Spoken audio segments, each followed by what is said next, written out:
देखो last class में हमने क्या किया था, लास्ट क्लास हमने आयनिक क्रिस्टल के लिए बॉन्डिंग एनर्जी निकाल दी, जिसका फॉर्मूला क्या निकला था आपके U बराबर n alpha E square upon 4 pi epsilon naught r कोष्टक में 1 अपॉन n माइनस 1 है। ये क्या थी, आयनिक क्रिस्टल की बॉन्डिंग एनर्जी थी। और इसमें मैंने ये बताया था कि जो आयनिक क्रिस्टल होते हैं उनके लिए जो लिनार्ड था उसने जो मान बताया था इनका वो क्या था, लगभग 12, और ये n निकल किसके अंदर आता, प्रतिकर्षण ऊर्जा के अंदर निकल रहा था, ये भी आपको मालूम होगा। अब देखो कि अब आपको इसके अंदर देखो एक वर्ड ये जो एक कांस्टेंट आ रहा है अल्फा, इसको क्या बोला जाता है, मॉड्यूलम कांस्टेंट बोला जाता है, जो कि इनकंप्रेसिबिलिटी असंपीड़ितता को क्या करता है, शो करता है। मतलब आपके पास में कोई भी सॉलिड है, वो सॉलिड है उसकी असंपीड़ितता कितनी है उसको ज्ञात करना के लिए जो वैल्यू मालूम होनी चाहिए वो क्या है, अल्फा है। देखो इन कंप्रेसिबिलिटी का जो है वो किससे रिलेटेड होती है, बल्क मॉड्यूलस से रिलेटेड होती है। बल्क मॉड्यूलस के अंदर पूरा का पूरा आपके पास में जो बैटरी या क्रिस्टल है, बल्क का मतलब बड़ा, जो पूरा का पूरा क्रिस्टल हो जाएगा ना उसके लिए ये वैल्यू निकलेगी। और इसके बारे में आप जो है थर्मोडायनेमिक्स के अंदर पढ़ते हो, और थर्मोडायनेमिक्स इसका इतना भाग आपके सेकंड ईयर में तो नहीं है जितना आपके स्टैटिस्टिकल का है, पर वो आप लोगों ने केमिस्ट्री के अंदर जरूर पढ़ा होगा। तो बल्क मॉड्यूलस बोलो या मॉड्यूलम कांस्टेंट बोलो, दोनों के द्वारा क्या की जाती है, इनकंप्रेसिबिलिटी को नोट किया जाता है। पिछली बार जो क्वेश्चन पूछा था इसके ऊपर वो ये पूछा था कि जो बल्क मॉड्यूलस या मॉड्यूलम कांस्टेंट है, मॉड्यूलम कांस्टेंट अल्फा, वो किसके बराबर होता है, 2 log ऑफ 2 के बराबर होता है। ये आपको क्या करना था, वैल्यूज प्रूव करना था, ठीक है ना। मतलब इस अल्फा बल्क मॉड्यूलम का मान जो है 2 log 2 के बराबर होता है, ये आपको आज सिद्ध करना है, इसके बराबर आगे कैलकुलेशन करेंगे। अब देखिए ये एनर्जी का फॉर्मूला याद रखना काफी जरूरी है। देखो यहाँ पे ये n का मान क्या है, गेटेड n का है, तो यहाँ पे 1 अपॉन n क्या हो जाएगा आपके, एक से ये अधिक है तो ये क्या हो जाएगा, लेस देन 1 हो जाएगा। और वैसे भी देखोगे तो एक के अंदर 12 का भाग दोगे तो उसकी वैल्यू लगभग 0.089 ऐसे समथिंग आएगी। तो अगर आप उसको घटाओगे तो वैल्यू कितनी आएगी आपको, 1 में से 0.901 ऐसा कुछ मान आएगा। और ये अगर सन्निकटन करोगे तो वैल्यू क्या होगी, लगभग 1 के बराबर होगी। तो यहाँ से इस फॉर्मूले को आप एक और प्रकार से इस प्रकार से ले सकते हो कि u बराबर आप क्या ले सकते हैं यहाँ पे माइनस के n अल्फा ई square upon 4 pi epsilon naught r के रूप में भी इस एनर्जी को लिख सकते हैं। ये आपको ध्यान रखना है। अब आता है आपके अल्फा का मान निकालना, कैसे निकालोगे अल्फा का मान।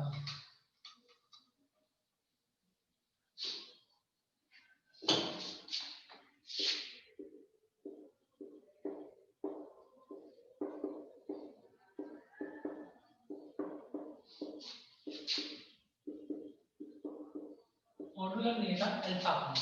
देखो इस मॉड्यूलर नियतांक अल्फा के मान के लिए आपको क्या करना पड़ेगा, इसका मान ज्ञात करना है। उसके लिए हम क्या लेंगे, एक यूनिट एक वन डायमेंशनल क्रिस्टल लेते हैं, ठीक है। उस क्रिस्टल के अंदर क्या करते हैं, कोई बिंदु O है उसके ऊपर क्या है आपके पास में एक आयन है चालक का, ठीक है ना। इस आयन में ये जो चालक का बिंदु O के ऊपर एक आयन होगा, जैसे आप डायग्राम में देखोगे तो जैसे कि ये देखो इस तरीके से उसके अंदर एक बिंदु चालक के अंदर आपके पॉजिटिव और नेगेटिव मतलब आयन इस तरीके से उपस्थित होंगे।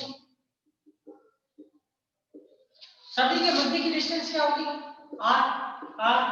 r और ये r। इसमें आपने क्या किया,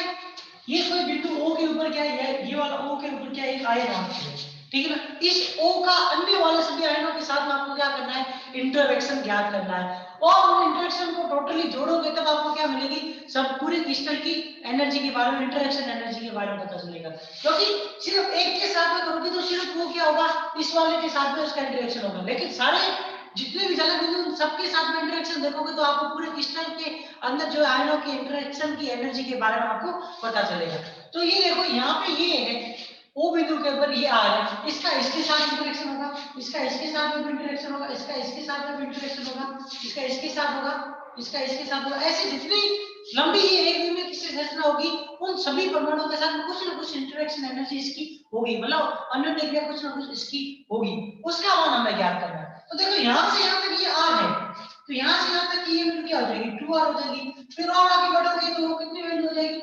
3r के रूप में। ऐसे करते जाओगे तो आप देखोगे तो ये जो r है दो आयनों के मध्य की दूरी वो किसके रूप में है Pij into r के रूप में लिखी जाएगी। और यहाँ पे आप देख रहे Pij की वैल्यू क्या आ रही है 1 2 3 4 इस रूप में। और यहाँ पे जीरो वैल्यू इसलिए नहीं होगी Pij की क्योंकि कोई भी आयन अपने साथ में अन्योन्य क्रिया नहीं कर सकता, अपने खुद के साथ में अन्योन्य क्रिया नहीं करेगा, इस वजह से यहाँ पे Pij की वैल्यू जो होती है 1 2 3 4 के रूप में लिखी जाती है। तो देखो अब देखो यहाँ पे आप देखो कि r दूरी के ऊपर बिंदु O के ऊपर जो उपस्थित आवेश है उसका r दूरी के ऊपर स्थित आयन के साथ में अगर हम अन्योन्य क्रिया लिखना चाहेंगे, r दूरी पर स्थित आयन के साथ अन्योन्य क्रिया या फिर अन्योन्य ऊर्जा, तो ये मान क्या होगा U1 कितने आयन है दो ion into 1/4 pi epsilon not E square upon r। ठीक है, ऐसे कैसे सेकंड आयन डिस्टेंस कितनी के ऊपर 2r डिस्टेंस के ऊपर हमने लिखना देखो कितनी डिस्टेंस के ऊपर 2r डिस्टेंस के ऊपर। सिमिलरली एक 2r डिस्टेंस, देखो 2r डिस्टेंस के ऊपर देखोगे तो 2r डिस्टेंस के ऊपर क्या है अभी भी आपके पास में दो आयन है, ठीक है, तो ये U2 इक्वल टू आपको क्या हो जाएगा 2 into 1/4 pi epsilon not into e square upon 2। अब देखो ये माइनस की ऊर्जा है ये प्लस की ऊर्जा है, ऐसा क्यों? मैंने क्या बताया था कि आप देखोगे इंटरेक्शन एनर्जी जो कि आपकी कूलम ऊर्जा है उसके समान ये वाला होगा, उसमें आप देखोगे तो प्लस और माइनस का भी साइन आएगा। मैंने क्या बताया कि प्लस का साइन कैसे आवेशों के कारण आएगा समान आवेशों के कारण, मतलब जिनके बीच में क्या हो रहा होगा प्रतिकर्षण लग रहा होगा उन आवेशों के लिए पॉजिटिव साइन आएगा, लेकिन असमान आवेश होंगे तो उनके बीच में क्या होगा आकर्षण लगेगा और उस आकर्षण के कारण इनके बीच में क्या होगा माइनस का साइन आएगा। वैसे भी देखोगे तो इंटरेक्शन एनर्जी में आप देखोगे कि तो एक तो आपके पास में अट्रैक्शन होता है और एक रिपल्शन होता है, इन दोनों में भी आप देखोगे तो अट्रैक्शन एनर्जी को आप नेगेटिव के रूप में और रिपल्शन एनर्जी को किसके रूप में पॉजिटिव के साइन के रूप में लिखा जाता है। नेगेटिव और पॉजिटिव साइन को इसी तरीके से उसमें डिवाइड करते हैं। जैसे ये 2r डिस्टेंस के ऊपर है, ऐसे कैसे आप किसके ऊपर लिखो 3r डिस्टेंस के ऊपर लिखोगे, तो अब 3r डिस्टेंस के ऊपर यहां से इसके साथ इंटरेक्शन लिखोगे तो फिर से कौन सा साइन आएगा इसके अंदर माइनस का साइन आएगा और एनर्जी जो U3 होगी वो क्या होगी 2 into माइनस के 1/4 पाई एप्सिलॉन नॉट ई स्क्वायर। ऐसे ऐसे बढ़ते जाओ U4 के ऊपर जाओ U5 के ऊपर जाओ, मतलब ये पहले के साथ में एनर्जी ये होगी फिर इसकी इसके साथ में एनर्जी ये होगी फिर इसकी इसके साथ में इंटरेक्शन के कारण एनर्जी ये होगी, ऐसे कैसे इसमें और भी आगे की तरफ क्रिस्टल होगा, क्योंकि अभी हमने यहाँ तक लिया है, क्योंकि आपको मालूम है कोई भी क्रिस्टल होता है वो क्या होता है इनफाइनाइट तक लंबाई होता है। अगर कंप्लीट परफेक्ट क्रिस्टल स्ट्रक्चर है तो परफेक्ट क्रिस्टल स्ट्रक्चर कभी भी एक फिक्स लेंथ तक नहीं होगा, उसकी डिस्टेंस जो होती है वो इनफाइनाइट होती है, ध्यान रखना। अब बोला जाता है ना कभी कभार हमें कोई भी एक टुकड़ा दे दिया किसी क्रिस्टल का तो परफेक्ट क्रिस्टल स्ट्रक्चर नहीं होता, क्रिस्टल ही है पर परफेक्ट क्रिस्टल स्ट्रक्चर के अंदर वो क्रिस्टल क्या होता है अनंत लंबाई तक फैला हुआ होता है, उसकी कोई फिक्स लेंथ नहीं होती है। लेकिन अगर हमको किसी निश्चित लेंथ तक दे तो उसको परफेक्ट क्रिस्टल स्ट्रक्चर कभी भी नहीं बोलेंगे, ये आपको ध्यान रखना है। तो ऐसे कैसे और भी इसके अंदर अणु और परमाणु होंगे या आयन्स होंगे उनके साथ में भी इसका इंटरेक्शन होगा, ऐसे करते जाओगे तो आपको क्या मिल जाएगा और भी इसकी टर्म्स मिलती जाएगी। तो देखो अब अगर यहाँ पे आपको इस ऊर्जा के बारे में पता चल गया अलग अलग इनके साथ में, तो अगर आप इन आयनों के बीच में टोटल कूलम इंटरेक्शन एनर्जी को लिखना चाहोगे टोटल कूलम इंटरेक्शन एनर्जी को, तो वो कैपिटल यू जो कि एक एक करके आप देख रहे हो पहले इस आयन का अन्य आयनों के साथ इंटरेक्शन, तो टोटल इंटरेक्शन एनर्जी लिखोगे तो इन सबका योग क्या होगा उस टोटल इंटरेक्शन एनर्जी के बराबर होगा। तो देखो टोटल कूलम इंटरेक्शन एनर्जी क्या हो जाएगी आपकी u is equal to u1 plus u2 plus u3 plus u4 आगे की तरफ और लिखे जाओ। अब इन सबका मान u1 u2 u3 इन सबका इसके अंदर मान रखेंगे। जब इन सबका इनके अंदर मान रखेंगे तो वैल्यू क्या आएगी u बराबर माइनस के 2 e square upon 4 pi epsilon naught r। उसके बाद हम प्लस के 2e square upon 4 pi epsilon naught कोष्टक में 2r। अब फिर माइनस का साइन आएगा एक माइनस के 2e square upon 4 pi epsilon naught 3r। फिर प्लस का sign 2e square upon 4 pi epsilon not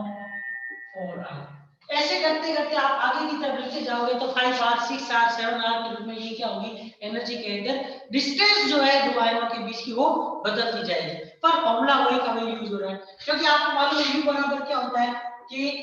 q square upon r potential energy इस प्रकार से लिखते हैं, ठीक है ना। तो यहाँ पे ये r का मान बदल रहा है, आवेश तो वही के वही है, एक के ऊपर प्लस है एक के ऊपर माइनस है, तो उससे इसके ऊपर चार्ज के ऊपर तो कोई इफेक्ट पड़ेगा नहीं। अब देखो इसमें से क्या करो किसको कॉमन ले लो, इसमें से आप माइनस की 2e square 4 pi epsilon naught r को क्या कर लो कॉमन ले लो, तो u बराबर आपके क्या आएगा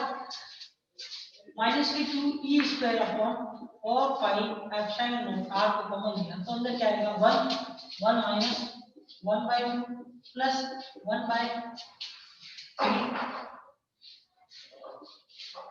माइनस 1/4 प्लस 1/5 माइनस 1/6 ऐसे करते जाओगे तो ये आगे और भी वैल्यू आ जाएगी। अब देखो एक चीज ये कि ये प्रसार किसका ये एक्सप्रेशन है किसका वो भी आपको मालूम होना चाहिए। तो देखो आपको मालूम होगा कि लॉग कांस्टेंट में 1 प्लस x जो होता है उसका प्रसार जो होता है वो क्या होता है 1 minus x square upon 2 plus x cube upon 3 minus x की पावर 4 अपॉन 4 प्लस x की पावर 5 अपॉन 5 ऐसे करके ये आ जाता है। अगर यहाँ पे x का मान क्या रख दे 1 रख दे तो log ऑफ 2 किसके बराबर होगा 1 माइनस 1/2 प्लस 1/3 माइनस 1/4 ऐसे आगे की तरफ ये क्या होगा आपके बढ़ता जाएगा। अब देखो ये क्या है log ऑफ 2 का क्या है एक्सपेंशन है, इसके अंदर इस log ऑफ 2 को रख दोगे ठीक है तो ये वैल्यू क्या है देखो इसका मतलब ln2 भी होता है ठीक है ना। अब देखो यहां से हम क्या ले सकते हैं माइनस की 2e square upon 4 pi epsilon naught r multiply में क्या देगा ln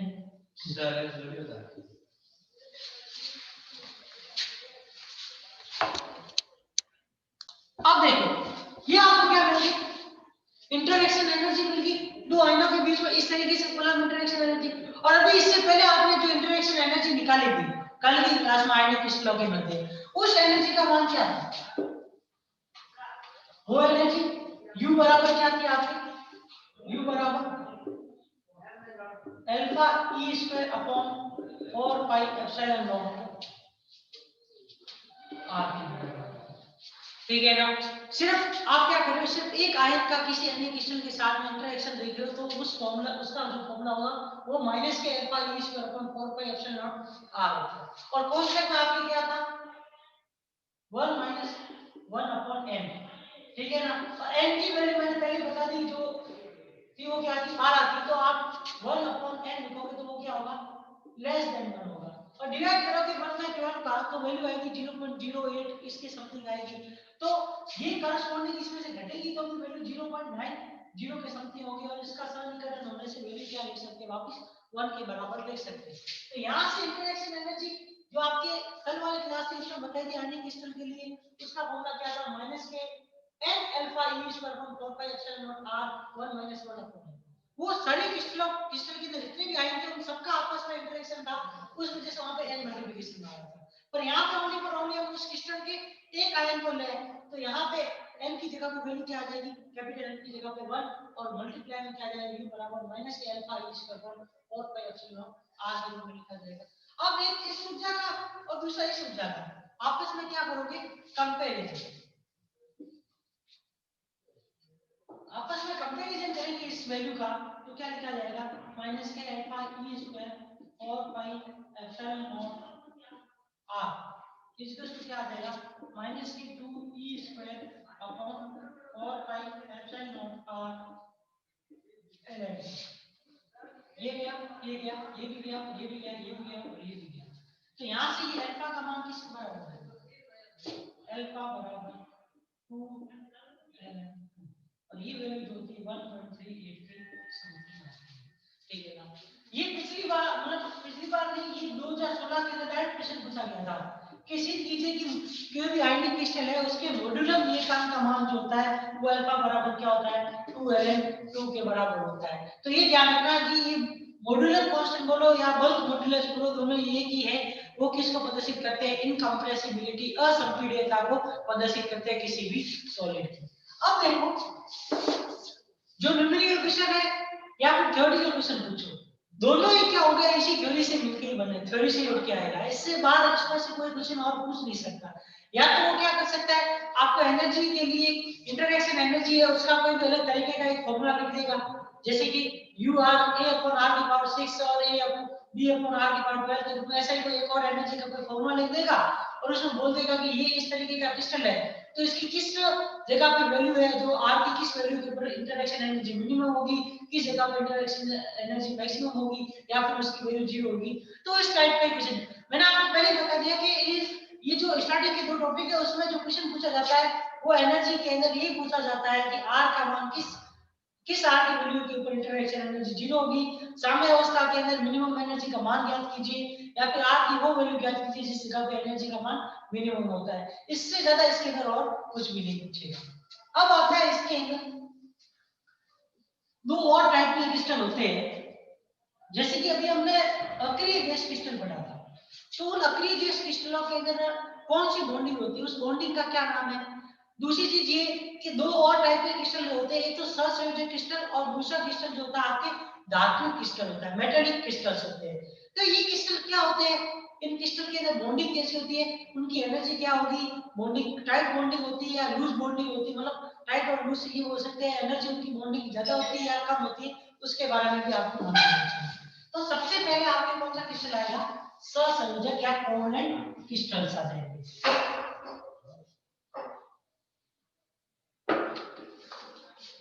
देखो सबसे पहले कौन सा क्रिस्टल आएगा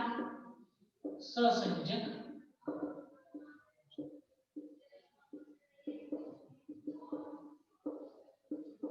वैसे सहसंयोजक बंध के बारे में कोवलेंट बॉन्डिंग के बारे में आपने पहले भी पढ़ा होगा। देखो इस क्रिस्टल में कुछ भी नहीं होगा। इस क्रिस्टल के अंदर नॉर्मली आप देखोगे कि कोई भी क्रिस्टल है अगर वो सहसंयोजक क्रिस्टल है तो उसमें क्या होगा कि जो दो परमाणु होंगे उन दो परमाणुओं में बॉन्डिंग तो होगी बंधन होगा पर उस बंधन के अंदर ये क्या करते हैं इलेक्ट्रॉन की शेयरिंग करते हैं। शेयरिंग मतलब एक दूसरे के पास मतलब उनकी मतलब पहला अगर आप पहले परमाणु को लिए देखोगे तो भी वही इलेक्ट्रॉन होगा दूसरे परमाणु के साथ में भी उसी इलेक्ट्रॉन को ले सकते हो ठीक है ना। शेयरिंग होगी मतलब यहाँ से मतलब आपके पास जैसे कि एक ये परमाणु है और दूसरा ये परमाणु है इससे इसके ऊपर ना इलेक्ट्रॉन जाएगा ना इससे इसके ऊपर इलेक्ट्रॉन जाएगा। ये इलेक्ट्रॉन जो होगा ना इनके पास में इलेक्ट्रॉन वो इस तरीके से होगा कि वो इसके अंदर भी आएगा और इसके अंदर भी आएगा दोनों के पास में क्या होगी इलेक्ट्रॉन की शेयरिंग होती है। तो उस कंडीशन में जो बॉन्डिंग होती है वो बॉन्डिंग कौन सी बॉन्डिंग होती है सहसंयोजक या कोवलेंट बॉन्डिंग होती है। और इस बॉन्डिंग से जो क्रिस्टल बनता है उसको कौन सा क्रिस्टल बोलते हैं सहसंयोजक क्रिस्टल बोलते हैं। जिसमें आप एग्जांपल के लिए लिख सकते हो CH4 को ले लो या Cl2 ले लो ये सारे क्या होते हैं इससे सहसंयोजक या कोवलेंट बॉन्डिंग के क्या होते हैं एग्जांपल होते हैं। दूसरी चीज ये क्या जो कोवलेंट बॉन्डिंग या कोवलेंट क्रिस्टल है वो कौन से आवर्त सारणी के तत्वों से मिलकर बने हुए होते हैं। नॉर्मली आपको ये ध्यान रखना है कि ये जो क्रिस्टल्स जो होते हैं वो आवर्त सारणी में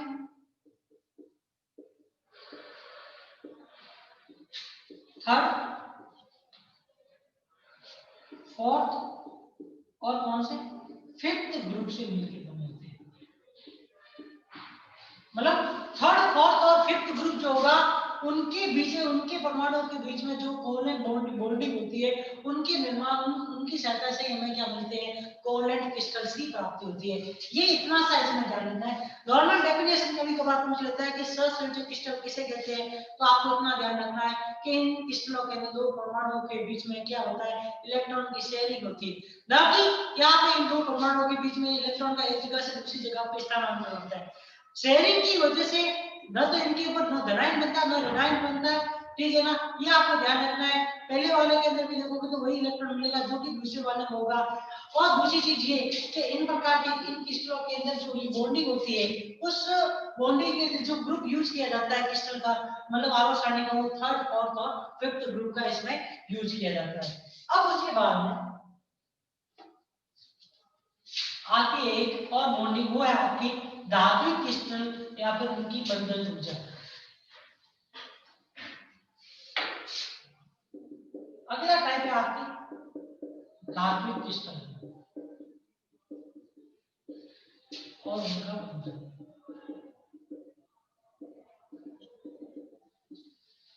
अब देखो धात्विक क्रिस्टल, इस धात्विक क्रिस्टल में क्या होगा, इस धात्विक क्रिस्टल में आपके पास में जो इस प्रकार के जो क्रिस्टल होते हैं ना, उसमें क्या होता है, आपके पास में शून्य मुक्त इलेक्ट्रॉन होते हैं।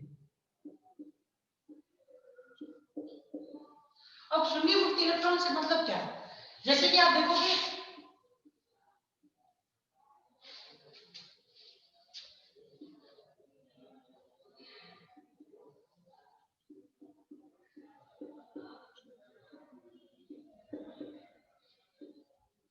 इलेक्ट्रॉन का क्या होता है, इस प्रकार के क्रिस्टल में, इस प्रकार के क्रिस्टल में और कुछ भी नहीं है। इस प्रकार के क्रिस्टल में ये होता है कि आपके पास में इलेक्ट्रॉन कैसे होंगे, शून्य मुक्त इलेक्ट्रॉन होंगे। दूसरी चीज, शून्य मुक्त इलेक्ट्रॉन से मतलब ये है कि जब आप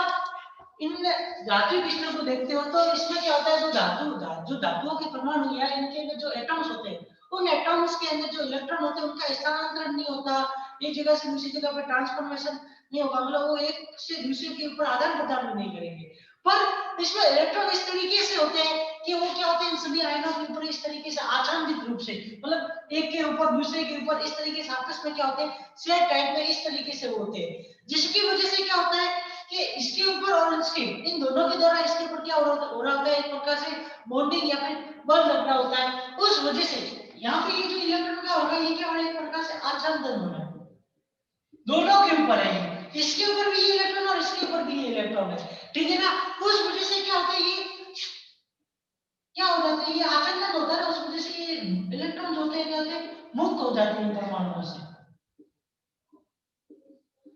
ये परमाणु से क्या हो जाता है, ये इन परमाणु से मुक्त होने के पश्चात, इन आयनों से मुक्त होने के पश्चात क्या करते हैं, पूरे क्रिस्टल के अंदर मुक्त रूप से कहीं पर भी भ्रमण कर सकते हैं, कहीं पर भी ये इलेक्ट्रॉन जा सकते हैं, सिर्फ क्रिस्टल के अंदर। अब देखो यहाँ पे शून्य मुक्त से क्या मतलब है, इलेक्ट्रॉन तो आच्छादन के दौरान पूरे आयनों के ऊपर आच्छादन जो होगा इन इलेक्ट्रॉनों का, उससे ये मुक्त हो जाएंगे, पूरे क्रिस्टल के अंदर भ्रमण करेंगे, पर ये क्या नहीं कर सकते, क्रिस्टल से बाहर नहीं आ सकते,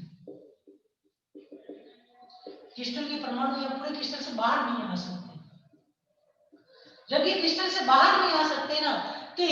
तो इस प्रकार के जो इलेक्ट्रॉन होते हैं वो मुक्त होते हैं, पर इन इलेक्ट्रॉनों को शून्य मुक्त इलेक्ट्रॉन कहते हैं, मतलब उस क्रिस्टल से वो फ्री नहीं हो सकते, उस क्रिस्टल के अंदर उपस्थित परमाणुओं से तो फ्री होके वो उस क्रिस्टल के अंदर मुक्त रूप से कहीं भ्रमण कर सकते हैं, पर क्रिस्टल से पूर्ण रूप से फ्री होके वो बाहर नहीं आ सकते। इस वजह से इन्हें क्या बोलते हैं, शून्य मुक्त इलेक्ट्रॉन कहते हैं, ठीक है ना। और पूरे क्रिस्टल में क्या करें, कहीं पर भी मुक्त रूप से भ्रमण कर सकते हैं। तब इस प्रकार की जो ये बॉन्डिंग होती है ना, इस प्रकार की बॉन्डिंग को धात्विक बंधन कहते हैं, और इस प्रकार से जो क्रिस्टल बनते हैं उन क्रिस्टल को क्या बोला जाता है, मेटालिक क्रिस्टल बोला जाता है, ये आपको जान करना है। अब देखो कि जो ये बॉन्डिंग होती है, इस तरीके से इन इलेक्ट्रॉनों के साथ परमाणुओं का इंटरेक्शन होता है ना, इसके कारण जो दो परमाणु होते हैं उनके बीच में बॉन्डिंग होती है, उस बॉन्डिंग की एनर्जी क्या होती है,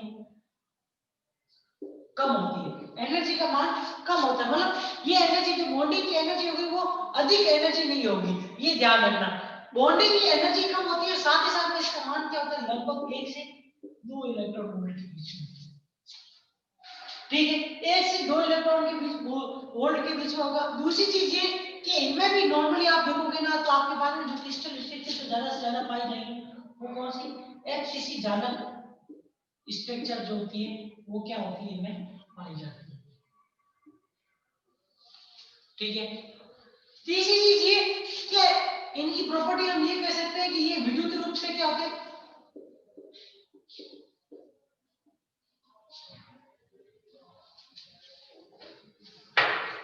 विद्युत और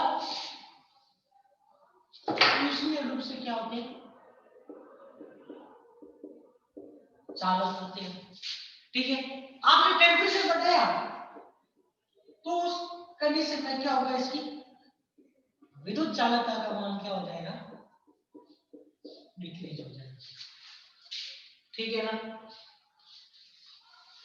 अब इसके बाद में आपके जो एक क्रिस्टल और आता है वो आपके है